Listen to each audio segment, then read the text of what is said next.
ڕێز و سڵاو بۆیەوە بینەرانی عزیزی تەلەڤیزیۆنی کۆمەڵا ئەم کاتتان باش لە خزمەتاندان بۆ پێشکەشکردنی بەرنامەیەکی تایبەت سەبارەت بە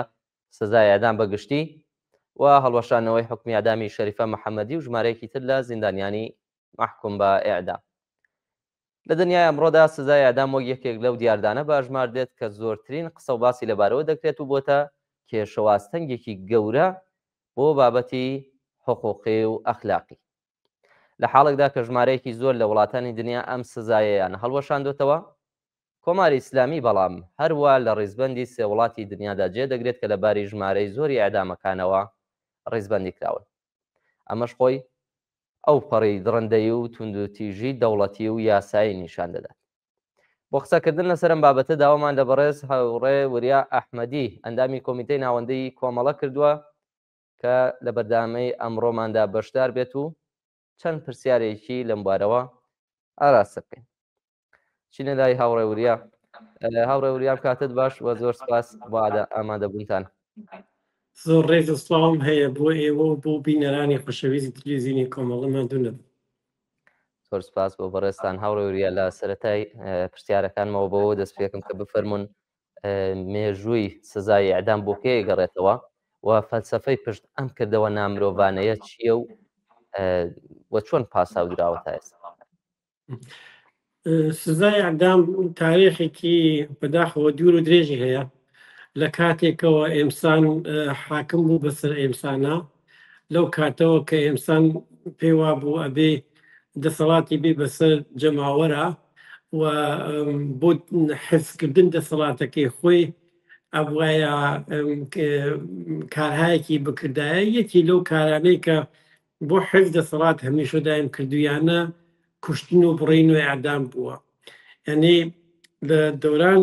سەرمایەداریە و بەر لە سەرمایەداری و ئەوانە هەمیشە بەداخەوە ئەمە بووە. بەڵام لەم دەورانی خۆمانە خۆشبەختانە لە سەد دنیا زۆر مورد نفرەت قراری گرتووە. یعنی ئەمانە دەلایلی مختلفیان هاوردوێتەوە بۆ ئەوەی کە ئینسان بکوژن. من مەسەڵ وەکو نمونەیەژم ئەوانەی کە مەذهبین حتا لە خواکەی خۆیان بە گەورەتر ئەزانن و مەسەڵەن لە عین کاتا کە تەبلیغاتی ئەوەیان کردووەیە کە هەموو کەسێک فقط خوا ئەتوانێت تەسلیم بگرێت ژیانی چی لێ بێت و چی لێ نەی. بەڵام لە کاتێکەوە حکوومەتەکەی خۆیان یا منفعات حکوومەتەکەی خۆیان نەکەوێتە خەتەر، لەوێ خۆیان جێگەی خواکەی خۆیان پڕەکەنەوە و کەسەکانە کوژن. یا مەسەڵەن لە شوێنایەکە کە دلیلی مەذهبیی نەبوو بێت، بە هەر حاڵ بوو ئەوەی کە خۆیان لە نەزەر خۆیان ژن نەزم و نەسەقێکی بێت کۆمەڵگا، بۆ ئەوەی کە مردم بترسن، بۆ ئەوەی کە مردم ڕام بن، بۆ ئەوەی کە لە نەزەر خۆیان و حتا بڕێ مەسەڵ جەنایەت کەمەوکەنەوە سزای ئەعدامیان بەم شێوە تۆزیح دەن. وەلی ئێمە لە تەواو دنیا بۆمان ئێسبات بووە، لە تەواو تاریخە بۆمان ئێسبات بووە لەو شوێنانەی کە ئیعدام نییە و نەبووە، حتا هەموو شتێک یعنی هەموو نوع جرمێک هاتوۆتە خوارەوە. لەبەر ئەوە ئەوانەی کە وا حاکمن بە هەر شێوەیەکە تۆزیحی دەن بۆ مردم، بەڕاستی یەک چیت ئەمێنێتەوە، ئەوەیە ئەمانە دەسەڵاتدارگەرێکی دەرزانن، یان ژێر پایان خاڵیە و ئەو دەسەڵاتە دەرزانە خۆچیان ئەحساسی پێکەن، نە بە عەقڵ، نە بە شعور، نە بە کەرامەت، نە بە سیاسەت، بە هیچ کامێک لەوانەیە کە پێ مسلحن ناتوانن کۆمەڵگای ئیدارەکەن. تەنها شتێکەوە پێیان وایە ئەتوانن کۆمەڵگاکەی خۆیان لەژێر دەست خۆیان ڕامگا بێڵن، ئەوەیە کە زەڵم و زۆر و شکنجە و کوشتار و ئیعدامە. تەنیا ئیعدامیش نییە، مەسەڵەن تۆ لە وڵاتانی ئیسلامیە بە تایبەت دەست قەتکردن و پاقەتکردن و ئەوانە زۆر زۆرە. هەر لەبەرەوە ئەم نوع دەسەڵاتە کە خۆیی حتا ژێرپای خۆی بە خاڵی ئەبینێت، بۆیە لە ترس و وەحشەتێکە کە هەیەتی لە حەقیقەتدا ترسێک لە داهاتووی خۆی، ترس ئەوەی هەیە کە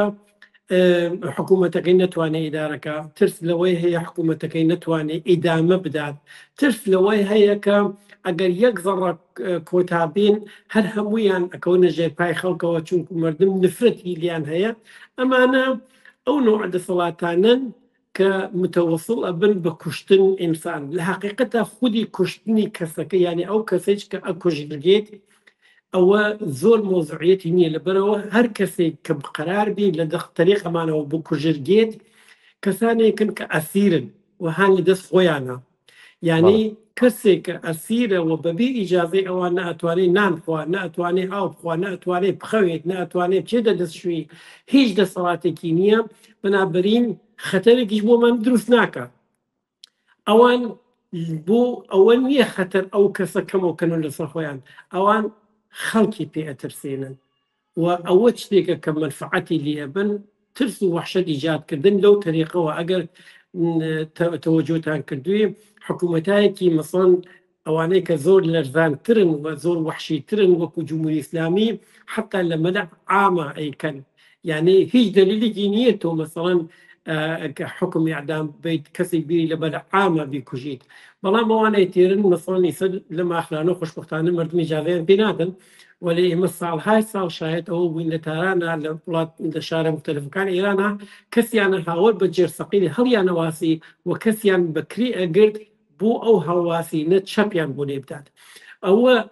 ئەوە شتێکە کە ئەم نوع دەسەڵات داگەلە تا ئیسە ئیسپادەیان کردووە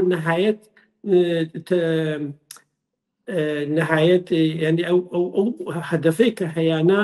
ئەوەیە کە حکوومەتەکەی خۆیان درێژماوە بکەنەوە بەم ئیجاد وحشەتە لە ناو خەڵکە. زۆر باش ئاڕێوریا بەم ئامانجەوە کە باسی لەکرێ سازانین کە زۆربەی وڵاتانی دنیا سزای ئەعدامیان هەڵوەشاندێتەوە چەند وڵاتێکی کەم ماون. ئەگەر لەبارەی ئامارێکیوانەوە قسەمان بۆ بکەن چێنە وڵاتانەی کە هێشتا سزای ئەعدامیان تیا بەڕێوە بردرێ و زۆرترین ئامار لە ئەعدامەکان بۆ کام وڵاتە؟ یارە باسان کرد لە ئامانجەکە کە زۆرتر سەرکوتی خەڵکە درێژکردنەوەی دەسەڵاتی خۆیانە و بڵاوکردنەوەی ترس و تۆخاندنی خەڵک لە ناو کۆمەلگادا. با بزانین چێن ئەم وڵاتانە زۆر بەر لە ئەوە عەرزکەم ئێمە هیچ کاتێ شاهد ئامارێکی دقیق نابین، ئامارێکی دقیق، چونکو ئەو حکوومەتکەلە و بەم شێوە خەریکن حاکمیت خۆیان ئێدامادەن لە ئامار وەرقامێک خەبەرێکی ئاوەها نیە. بەڵام بەسەرەوە ئێمە مەسەڵەن لە دنیا 195 وڵاتمان هەیە، یعنی 195 کشوەرمان هەیە کە لە دنیا بەڕاستێت ناسراون. بڕێک وڵاتی تریش هەیە وەکو فلستین و ئەوانە کە وەکو وڵات بەڕاستێت نەنەسراون، بەڵام ئەوانەی چەندە ئەگەر مەسەڵەن ئەوێتە 205 وڵاتێک. ولی ئێمە قسەی 195 وڵاتە کاکەم، لە 195 وڵات 144 وڵاتیان حکم ئیعدامیان یان لەغۆ کردوێتەوە و یا ئیجرای ناکەن. وحتى لەوەش زیاتر، یعنی لەو 144 وڵاتە کە بەڕاستمی ڕایان گەیاندووە کە ئیجرای ناکەن، زۆر وڵاتانی تریش هەن کە ڕایان نەگەیاندووە کە ئیجرای ناکەن بەڵام ئیجرای ناکەن. یعنی لە حقیقەتە ئێمە تۆماشاکێ مەسەڵەن ئەم تاریخێکی تاریخێکی تازە نییە. لە وڵاتی سوێدا مەسەڵەن زیاتر لە 150 ساڵە شتی وای تر هەر تابووە، کەس لەسەری ناتوانێت قسەکەەوە بوو بە قانون و ئەوانە، ینی وڵاتانێکی زۆر پێشکەوتوو و زۆر زوو دەستیان کرد بە ئەوەی کە حکم ئیعدام لەغۆ بکەنەوە. لە حقیقەتە ئێستا کە من و تۆ قسەکەین زۆربەی ئیعدامەکان تقریبەن لە 14-15 وڵاتە سوورەتەگرێت. یەکی لەوانە مەسەڵەن ئەمریکایە کە گوڵ سەر سەبەدی جامعەی سەرمایەداری ئەم ڕۆژە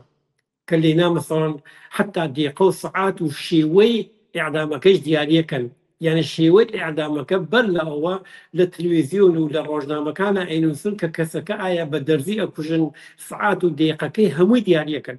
ئەگەر تەوەجۆتان کردوێت جمهوری ئیسلامیش ئەو شێوەی هەیە کە مەسەڵەن سەعات 5 بەیانی لە تەک بانگدانە مەسەڵەن کەسەکانی ئەعدامەکات و ومانە حتا بەر لەوە ئیعلامیەکەن. مەسەڵەن وڵاتانێک وەکو ئامریکا، وەکو چین، وەکو کورەی شماڵی، وەکو ئێران، وەکو عەرەبستان، وەکو عێراق، ئەمانە مەسەڵ وڵاتگەلێکن کە زۆربەی ئیعدامەکان بەتایبەت ئێران زۆربەی زۆری ئیعدامەکان لەوێ سورەتەکرێت. یعنی بە ئامار و ئەرقام خۆیچیان حتا ئەوەش کە دەنە دەرەوە ڕۆژ نییە کە دووسێ کەس ئیعدام نەکرێت یا چەند کەس ئیعدام نەکرێت لە ئێرانە. یعنی بە تعداد میانگین هیچ ڕۆژێک نی ئیعدام نەبێت. تو تماشاکەی لە ساڵێکە زیاتر لە 1000 نەفەر 1200 نەفەر ئیعدامەکرێ. دەی ساڵی چەند ڕۆژە؟ ساڵێکی 365 ڕۆژمان هەیە. دەی تۆ 1300 نەفەر تقسیم کە بەسەر 365 نەفەرە ڕۆژێک 2 نەفەر 3 نەفەر لە وڵاتە ئیعدام کراوە. بۆیە مەسەڵەن ئێران بە ئامار و ئەرقام دوومین وڵاتە کە لە دوای چینە، ئەلبەتە بەنسبەت تعدادی ئینسانگەلێکە واژیانەکەن بەنەزەم لەسەرەوەی هەمووی ئامارەکانی دنیاە، وەلی بەحاڵ چووک و لە چینە لە ئێران خراپتر ئامار وەرقامێکی تایبەتی نییە و ئەوانەیش کە ئیعلامە کردێت بەنسبەت ئەوانەی کە خۆیان ئیعلامیەکەن بە تەخمینی چینە لە سەرەوەی هەمووی ئەوانەوە و ئێران دوومین وڵاتێکە کە لە ئیعدامە و تعداد ئیعدامەکانە ڕشتەی هەیە. لە حاڵە ئەوە عەرزکەم کە زۆرێک لە وڵاتەکان خۆشبەختانە کارێک ئەمانە لە قانون ئیتر مەمنوع بووە و زۆرێکیش کە مەمنوع نەبووە ڕوویان نییە ئیتر یا حەداقەل ساختار خودی حکوومەتەکانی چایتر مەسەڵ قبولی ناکەن لیان جگە لەوەی کە مەسەڵ لە تەکی ئەترازاتێکی زۆر جەهانیە هەمیشە دایم بەرە ڕوو بووە هەروەک خۆی چ لە ئەوە قسەکانتەوە ئشارەت کرد مورد نفرەتی ئینسانە ئەم حاڵەتە کە ئەم حکوومەتانە هەیەە هەر بۆ بۆنەوە زۆر محتاتن تا مەجبور نەکەوە نایکەن. جمهوری ئیسلامی ئستثنایە، جمهوری ئیسلامی بە شێوەیەکی زۆر تایبەتی و مؤثری ئەزانێ بۆ ئەوەی کە بتوانێت حاکمیەتەکەی خۆی حفظکان ئەو شێوە. بەڵێ هاوڕێ وریا لەبارەی پۆلەمبەندیەکانە ئەوەی کە چین یەکەمین وڵاتە بۆ ئەعدامکردن لێرە خاڵێک هەیە ئەم هەوێ ئاماژەی پێ بکەم کە ئایا ئەمە لە بارەی ڕێژەی ئەعدامەکانەوەیە یا بەنسبەت ڕێژەی دانیشتوانیش ئایا ئامارەکە هەروایە چونکە ئێران وڵاتێکی 90 ملیۆن کەسیە بەڵام چین لەوانەیە نزیک بە 2 ملیار کەس ببێت. ئایا بە ڕێژەی بەراوردەوە بەراوردی ڕێژەی دانیشتوانەکە لە وڵاتەکاندا وەبزانم ئێران دەستی باڵاتریشی لە چینە بێت بۆ ئەعدامکردن؟ من خۆیچم بە ڕێژەی دانیشتوان وا ئەیبینم کە ئێوە ئێشارەتان کرد، بەڵام ئامار و ئەرقام ئەنواع و ئەقسام هەنگل ئەمنستی و حقوق بەشەری و ئەوانە هەیە کە چین لە سەروی هەموویانەوە داعانێ. وا دیارە لە چینە زۆر وحشیانەتر حتا لە ئێران ئیعدام جریانی هەیە و ئەمانە بۆیە من ناتوانم بەڕاستی ئێران بخەمە بەرەو یا چین بخەمە بەرەو بە تەسەورات خۆم پێم وایە بە تعداد جەمعیەت ئێران ئەبێ لەسەرەوە بێ و بە تعدادێک ئیعلام ئەکرێت حداقل ئیعلام مایساتور لەم دوایانە ڕایگەیان کە کەمتر لە وەبزەم 30% لەوانەیە کە ئیعدام ئەکرێن بە شێوەی فەرمی لەلایەن حکوومەتەوە ڕاگەیەندرێن، بەشێکی زۆریان ئەمانە ڕناگەیەندرێەوە تەنانەت ئەو ڕێکخراوە نێودەوڵەتیانە و ڕێکخراوی مافی مرۆڤەکانیش لێی بێئاگان. مافی مرۆڤ لەکوێ ئەتوانێت حزوری بێ خۆ ناتوانێت وڵاتێکی وەکو چین یا کوێ شماڵی یاکو ئێران حزوری بێ. مەسەڵەن لە شوێنێک وەکو ئەمریکا ئەکرێت بەڕاستی میانێ ئەو ئامار وەرقامە هەیە لەو بڕی لە وڵاتەکانە ئەو ئامار وەرقامە هەن حتا لە عێراقا بەسەر هەموو نابسامانیکەوە لە عێراقا هەیە حدودەن ئامارەکانی قابل دەستڕەسین ئەکرێت و ئەمانە یعنی ئەکری ئەسنادی پێ بکەیت. بەڵام ئیتر مەسەڵەن لە وڵاتگەلێک وەکو ئێران و وەکو چین و ئەوانە بەرحاڵ ئامار هەیە وەلی قابل ئێسناد نییە ئەو حکوومەت گەلە ئەوەندە وەحشین و ئەوەندە ضد ئینسانن کە لە شوێنێکەوە بە منفعەتیان پێیان چون وەکو وەسیلەیەک ئێستفادە لێکەن لە شوێنێکە ئەو وەسیلە کارایی بێت ئێستفادە لێکن لە شوێنێکە وەسیلەکە ئەو کارایی نەبێت عینی کارەکەن بەڵام ئێستفادە لێ ناکرد خۆ دەهەیە شەست ئێمە شاهدی بووین لە ئێرانە هەزاران نەفەریان ئەعدام کرد حتا قەورەکانیان معلوم نییە لەکوێ هەر حتا زۆرێک لە خانەوادەکان ئیسەیش پیان وایە مناڵەکانیان لە زیندانن ئیسەیش پیان وایە مناڵەکانیان هێشتا یا هیوادارن بەشکەم ئیعدام نەکرابێت وەلێ بەرحاڵ ئەوەیە کە عەرزم کرد ئینتر وەزێت ئێران و چین بەڕاستی ئیسە کامیان لە بەرەوبێ زۆر مەترح نییە وەلێ وەحشیانەترین نۆعی بەرخورد بە ئینسانیان هەیە لەسەر ئیعدامەکان لەم سەردەمەی کە من و تۆ قساکە بێکم. بەڵێ زۆر سپاس هاوڕێوەریا بینە سەر باسی حکمی ئیعدامی شەریفە محەممەدی کە لەم ئاخرانەدا هەڵوەشایەوە مێ بزانم ڕاتان سەبارەت باڵوەشانەوەی حکمی ئیعدامی شەریفە محەممەدی و ژمارەیەکی تر لە زیندانیانی مەحکوم بە ئیعدام لە ئێران چییە؟ ئایا سیاسەتی ڕژیم گۆڕاوە ئەوەی کە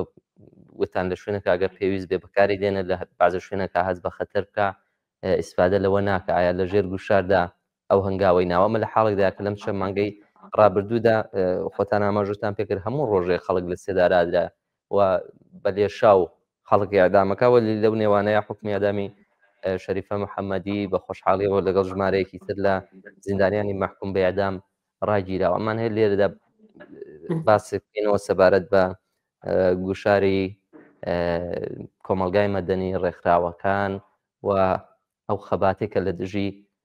سزای ئیعدام بۆ بزانین چەنە کاریگەری بووە لەسەر هەڵوەشانەوەی ئەو حکمانە. زانکی دوودانە فاکتۆر هەیە لەم بابەتەوە زۆر قابل سەرنجن بۆ مەقیاس جەهانیەکە یەکێکی شەریفەی محەممەدی ژنە و یەکێکی دوای جنبش ژن ژیان ئازادی و جنبش ژینایە ئەمە لە جەوفەزایکی جەهانیە ئەم دووشتە مهمن ئەوڵە جمهوری ئیسلامی یەکێک لەو حکوومەتگەلەیەکە مەسەڵەن ژن ئیعدامەکە لە زۆربەی زۆری وڵاتەکانی دنیا لەوانەیەش کە ئیعدامەکەن ژنی تیان نییە ئەوە مەسەلەیەکە مەسەلەیەکی ئەوەی کە جمهوری ئیسلامی توانی لە تەریق ئیعلام ئەم ئیعدامەوە ترس و وەحشەتێکی گەورەتر و زۆرتر بخاتە ناو دڵی فعالین و دڵی هەموو کەسێک لە ئێرانە ئەو هەدەفەی پێکا بەبێ ئەوە کارەکەی کردبی ئەگەر لە بێتابێ لە ارتباطە تۆماش ساڵحی ئەو کارەی کرد یعنی هەدەفەکەی پێکا ترس و وەحشەتەکەی ایجاد کرد بەڵام لەلایەکریچەوە پێی وابوو کە ئەها نەکردنەکەی شاید بە نەفعی بێ لەبەرەوە مەسڵن اتحادیە کرێکان تەنیا مەجامعی بینەرملەلی نییە زۆرێک لە وڵاتەکان اتحادیە کرێکاریەکان حقوق بەشەریەکان مەسڵن تو تماشاکە اتحادیە دیگیبی 6 ملیۆن ئینسان عضویە دیگیبی ئالمان اتحادی سێژیتی مەسڵنیەتی یەکێکی مەترەحترین اتحادەکان دنیان ئەو دوانە ئەوان بە تایبەت اتحادیە دیگیبی ئالمان بەڕاستی ئەوەڵین جارە لە ارتباطەت ئێرانە لەسەر ئیعدام قساکە مەسڵەن کاتی خۆی لەسەر مەسائل کرێکاری شاید مۆزوعی گرت بێ بەڵام لەسەر ئیعدام چون مۆزوعێکی سیاسی هەمیشە پێیوا بوو وەزیفەی دەوڵەتە بێکارێ بکە وەلێ زۆر ڕاشکاوانە مەسڵەن حکم ئیعدام شەریفەی محەممەدی ڕاگەیاند یعنی محکومی کرد ئەوانە مەسڵەن نیشانیدا کە چەنە ئەم ڕژیمە لە تەواو دنیا مورد نفرەتی واقعی قراری گرتووە بەبێ بە بۆنەی حکمی ئەو ئیعدامەوە کە ئیعلامیان کرد من وازانم فشاری بینەرملەلی زۆر لەسەر جمهوری ئیسلامی تەأثیری بوو بۆ ئەوەی کە ئەو حکمە هەڵگەڕێنێتەوە یا فعلا ئیجرایەکە یا بەرحەڵ ئەو حکمەی کە داوی بۆ قسەی کە خۆی کردی ئیجرایەکە من هیچ شەک و تەردیدێکم نییە کە ئەوەی کە جمهوری ئیسلامی حەزەکە بیکا يعني إعدام ولوانيك مثلا حكم الشريفين محمدي أجريش بإلفاظ لغوب بيتو هيك اطمئناني كنيز بياني دو بياني أو بيو في شارع لسجم إسلامي بمينيتو براسي بويا من وازانم ئەوان تۆزێکیش تەشخیص ئەوەیان هەیە کە ئەو فشارەوە لە سەد جەهانیە بۆیان هات حداقل توانیان بۆ شێوە تۆزێک لەسەر خۆیان کەم بیکەنەوە بەبێ ئەوەی کە شەیفی محەممەدی ئازاد بێتیتە شەیفی محەممەدی شتا ها بەدەست خۆیانەوە زیندانیانەوە هەر وەختێکیش بینیان بێت توان تەسلیمەکان بگۆڕنەوە بەڵام لە حقیقەتە ئەمە نابێ ببێ بە باعیسەوەی کە نوع اعتماد بە جمهوری ئیسلامی جمهوری ئیسلامی جمهوریەتی ئیسلامی وحشی ضد ئینسانە کە زەرفێت هەموو شتێکی هەیە زەرفێت واقعان هەموو شتێکی هەیە حتا خۆتان زانن ئەیزە مەسەڵ قسە لەسەر مەرگ ڕەفسەنجانی و یعنی بانگەلێک نەمانە حتا ڕەحم بە خۆیشیان ناکەن بۆیە نابێ هیچ نوع تەوهمێکمان نسبەت بە جمهوری ئیسلامی ببێت کە بوویە مەسەڵەن شلی کاتەوە ئیعدام ناکاتەوە ئەوانە بەڵام لە حاڵێکە ئەبێ زۆر مستەمەم بین و بزانین ئەو فشارانەیە کە لە سەد دنیا تێبووی و هاتووە بۆی مؤثرن و تاسیریان هەیە زۆر جار واتە بێت زۆر تاکید بکرێت لەسەر ئەو خەباتی کە لە ناوەی ئێران بۆ نمونە لە زیندانەکان ناکرێ بنەماڵەی بەندکراوان و مەحکومانی بە ئێعدام بۆ گیشارەتان کرد نەخش و دەور و کاریگەری ئەنجومەنهایەکی وەک ئەنجومەنی کرێکاری لە وڵاتێکی وەک ئاڵمان مەسەلە بۆ خۆی ئەتوانێت کاریگەر بێت تا چەنە کەواتە پێویستە تاکید بکرێتەوە لەسەر بەردەوامی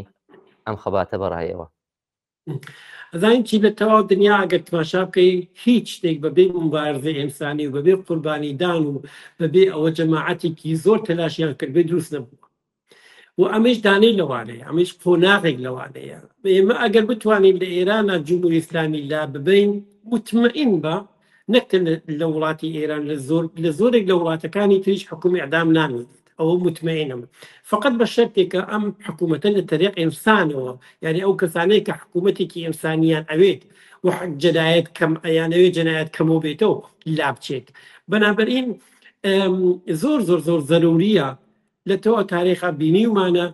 کە مبارزە وەختێک لە جەریانە بێ وەختی بە یەکەوە پەیوەست بێ وەختی مەسەڵەن زیندانیەکان لە ئێرانە مەسەڵەن اعتصاب غەزایان کرد یا اعتراضیان کردووە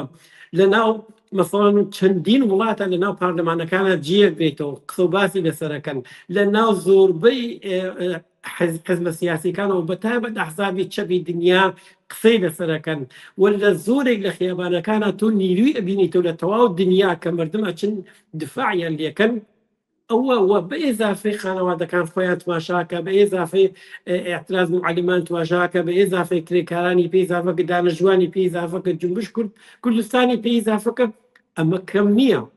بەڵام هێشتا ئەوە نییە کە ئەم ڕژیمە نەجاتمان بێ بەدەست نەکبەتیەکانی و بۆیە ئێمە تەنیا و تەنیا ڕێگەمان ئەوەیە نەک لە ئێرانە لە هەموو شوێنێکی دنیا ئەو حاڵەتە ئینسانیە کە هەمانە و ئەو پەیغامگەلەی کە لە جنبش مەسەڵەن ژیناوە ئێمە وەرمان گرتووە بتوانین پەیگیری بکەین و بتوانین زەختی فشارێکی زۆرتر خینە سەر ئەم ڕژیمە و ئەم نوع ڕژیمگەلە کە بتوانێت مەسەڵەن کاریگەری زۆرتری بێت بە نەزەرم ئەوە تەنیا ڕێگایەوە و یەک شتیش زۆر مهمە تواشا کە سەر ڕای ترامپ سەر ئەوەی کە سەر ڕایکەوەی کە ترامپی سە حاکمە و پوتین هەیە و ئێردۆغان هەیە و خامنەی هەیەمانە وەێ باوەڕکەن زەرفێت ئینسانی ئەمڕۆ زۆر زۆر زۆر لە 15 ساڵ و 20 ساڵی ڕابردوو زۆرترە بۆ یەکگرتووی بۆ هاو ئاهەنگی بۆ مبارزەیەکی بۆ ژیانێکی باشتر بۆ عەلەی ئیعدام بۆ عەلەی شکنجە یعنی ئێمە زەرفێت ئەبێ زەرفێت شناس بین زەرفێتمان لە دنیا ئێمە زۆر زۆر زۆر لەوە زۆرترەکە بەداخەوە ئیسا ئەتوانین بەکاری بێنین هەر بۆیە من بەڕاستی زۆر ئومیدوارم بەوەی کە مەسەڵەن اعتراضاتێکی جیهانی تازە عەلەی ئیعدام عەلەی کوشتە عەلەی شەڕ عەلەی بێحقوقی ئینسان دووبارە سەر هەڵ بێرێتەوە و دانەی لەوانەی چکە لە بینی بات خودی جمهوری ئیسلامی بێت و ئیعدامەکانی بێت بەکەواتە ینی کۆکراوەیەک لەم بابەتە ئەگەر لە دیالۆگی ئەمڕۆمان بینە سەر بازەوەی کە بەبێ ڕوخانی کۆماری ئیسلامی ئەتوانین بڵێن گرێدراوە ینی نەمانی حکمی ئەعدام گرێدراوە بە بوونی کۆماری ئیسلامیەوە تا کۆماری ئیسلامی لەسەر کار بێت و کۆمەڵگای ئێران لی تێنەپەڕێت و کۆمەڵگایەکی ئینسانی لەسەر پایەی ئازادی و بەرابەری بنیات نەنێ کەم تا کوردێمە شایدی ئادامەکانە بین بەڵام ئەبێ لەو حاڵەشا کە کۆماری ئیسلامی ماوە ئەمە دەستەوەژنۆدانە نیشین و چالاکان و خەباتکاران درێژە بە خەباتی خۆیان بە دژی حکمی ئەدام و هەموو ئەو یاسا خێزەونانێک کە لە کۆماری ئیسلامیا هەیە بدرێت. هاوڕێ وریا کەمێک کاتی بەرنامەکەمان کەمە بۆیە من پرسیارێکی ترم نەماگە خۆتان تانێ ئاماژە بە شتێکی نەوتراو بکەن تر. من فقط قسەکان خۆت تۆزێک ئیدامە ئەدەم ئەویش ئەوەیە تماشاکەن ئەگەر ئێمە مثڵەن عەلەیهی جمهوری ئیسلامی مبارەزەمان نەکردایە باوەڕکەن لە کوردستانە قوربانیەکانمان زۆرترە بوون. تۆ تماشای شەڕ ئێران و عێراقکەن مثڵەن تعداد کەسانێک وا لە شەڕان لە عەلەیهی جمهوری ئیسلامی کوژیان و گیانیان بەخت کرد بە مقایسە بکەن تەکە و کەسانێک لە ئێسفەهان و بردیانیان بۆ جەبهەی شەڕ و داینیان بە کوشتان. یعنی یا مەسەڵ ئیعدامەکان ئێمە هەرچی دەنگمان بەرزتر بێ هەرچی یەکگرتوو بتر بین هەرچی فعالتر بین هەرچی تەلاشەکەمان زۆرتر بکەینەوە تعداد قوربانیەکانیشمان بە نسبەت و کات و زەمان باوەڕکەن کەمتر بێتەوە. هەر بۆیە تەنیا ڕێگای ئەوەیە کە ئێمە دەست بدەین بە دەستێکەوە و جمهوری ئیسلامی بەخۆی و ئیعدامی و بەڵای و جنایەتەکانی و بیسپێرین بە ئەشغاڵدان تاریخ ئەم حکوومەتەکە لێت دەمێکن نەمەشیای بوویان ئایسا خۆی بەڕاستی ئێمە دەست و پەنجە نەرمەکەین لەسەر لە دەگەڵ حکوومەتێکی ئاوا خۆی ناحەقی گەورەیەکە لە تاریخا بوو بتوشێمەوە بەڵام ئەبی لەگەڵ یا هەڵسوکۆتکەینەوە بە شێوەیەک لە شێوەکان بتوانین لای بین و هیوادارم مردمی ئێران بەتایبەت مردم کوردستان لەم بابەتەوە زۆر پێشقەدەم بوون هەمیشە و زۆر سەرکەوتویش بوون بە نەزەر من هەر پێش قەڵاوەڕێی خۆیان لەم جومبشە حفظکەن و زۆرتر فعالیتکەن عەلەیهی جمهوری ئیسلامی. زۆر سپاس هاوڕێ وریا ئەحمەدی بۆ بەشداریتان لە بەرنامەی تایبەتی ئەمڕۆماندا. زۆر سپاسی ئێواکەم ماندوو نەبن. زۆر سپاس. وەڵە بینەرانی خۆشەویست بەم شێوە گەیشتینە کۆتایی بەرنامەی تایبەتی ئەمڕۆکەمان کە دەربارەی سزای ئەعدام بەگشتی وە هەڵوەشانەوەی حکومی ئەعدامی شەریفە محەممەدی و چەند کەسێکی تر ژمارەیەکی تر لە زیندانیانی محکوم بە ئەعدام لە ئێران بوو. زۆر سپاس کە تا بێستا لەگەڵماندا بوون کاتێکی خۆش و ژیانێکی پڕ لە کامەرانێکتان بۆ ئاوەتە خواست.